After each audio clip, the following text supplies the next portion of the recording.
Yes, I'm gonna tell you something about two of my friends. They both doctor, and during the Cultural Revolution, during Mao's one child per family and policy, and so they are doctors, but they very much suffering by the during that period. So I wanted to tell you their stories.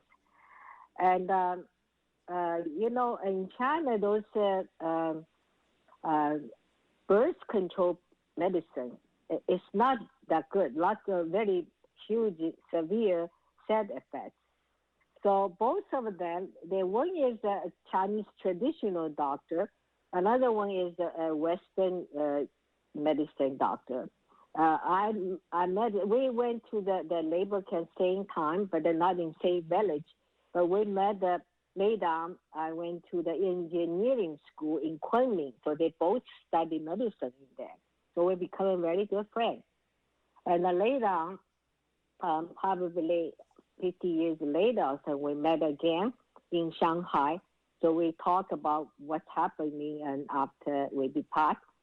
And so they have one child because of, one per family, but they both really suffering this policy.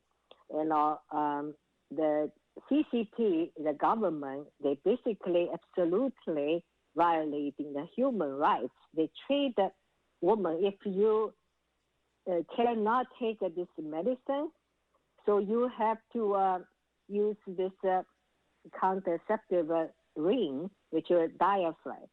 And so you put that thing in, so they both started bleeding and lay down, but just grew into their organ and cannot take it out.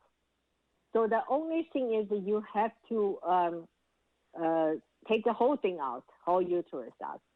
So this kind of type of a surgery, but at that time they still under the age and you can reproduce, and so they're not allowed. Even their doctor, it's just absolutely really sad.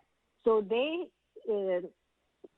working in a different hospital, but a different city. So they are good friends. So they had to come out something to get this done because it's just bleeding, just suffering. So one of this the Chinese traditional medicine doctor, she already becoming head of that department. So her friend crying to her said that maybe you can help me. She said, I really am breathing a lot, he said. So she said, okay. So we had to do something illegal. You come into my hospital, I had to get someone else's ID. And then I talked to the surgeon and just say, you're going to do the abortion, and then they can do the surgery. And use someone else's ID because you are not the resident of that hospital. And so this girl, she also is a doctor, so she's from another city. So she coming, sneaking in, and they said all the things they had to do at the night, and nobody there. So they already, her friend, the traditional Chinese medicine doctor, and arranged everything. And but unfortunately, and during the surgery, and somebody reported. So all that this, that time, they have this. The hospital also controlled that because they are so-called intellectual people and doctors, educated people. So they controlled by the Liberation Army.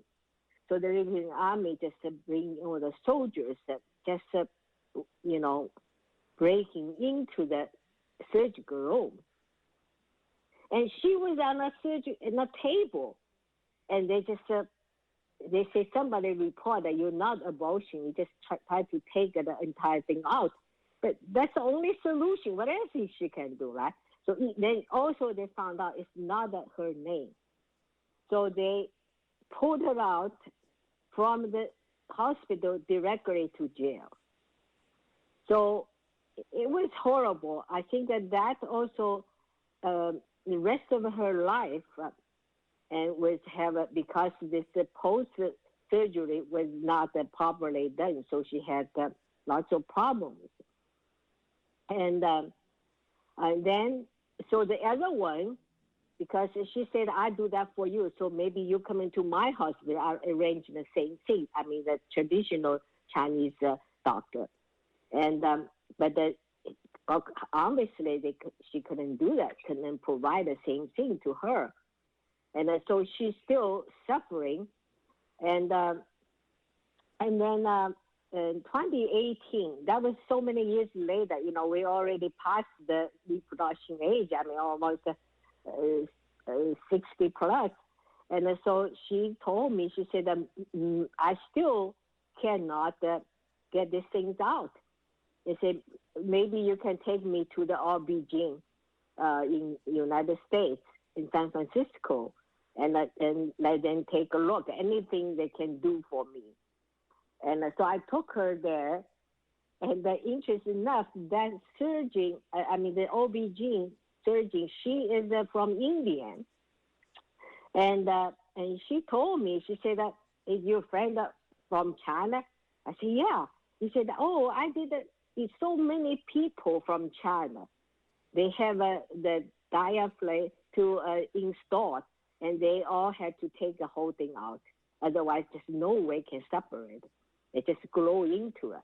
He said that's if she's not a citizen or resident here, so it would be cost a fortune. He said that maybe had to go back to China to resolve this issue. So my friend, nothing else can do for her. I would feel so bad, but at least that, they found out that's not the only case.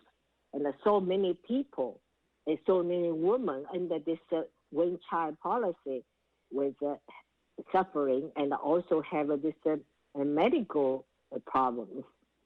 And that's why in the countryside, and they abandon all the female and the orphans, because if the firstborn is a girl, so they're gonna abandon, killed, or just put it not for adoption. They just put on a rope for people to pick up or something.